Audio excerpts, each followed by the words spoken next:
It's a battle where the MP's vote really is the ultimate vote. The battle for the second topmost constitutional post of India, the vice president election, is all set to be apparently a numerical battle versus an ideological one.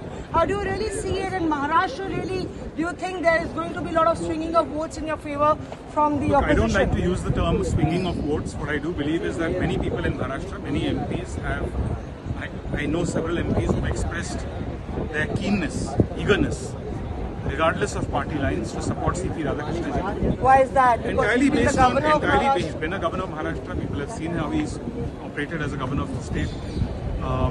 People respect his background, his character. These are also issues where an MP has the power, where there's no whip issue, where an MP can choose and vote for who candidate they believe is the right candidate. So I'm sure that will happen. So have you been working overtime yesterday and day before to get them? All I'm saying is I'm quite sure that there will be many people from the state of Maharashtra, from other states in India, who will support C.P. Radhakrishnan and he will win with a historic margin. Thank you very much for talking to us. So that's the mood here at Makardwar.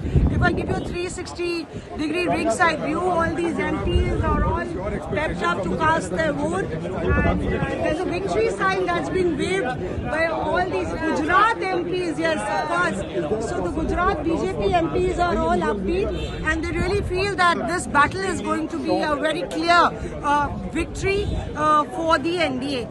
C.P. Radhakrishnan pitched against Sudarshan Reddy, and we'll have to wait and see. By the evening, the results will be doled out.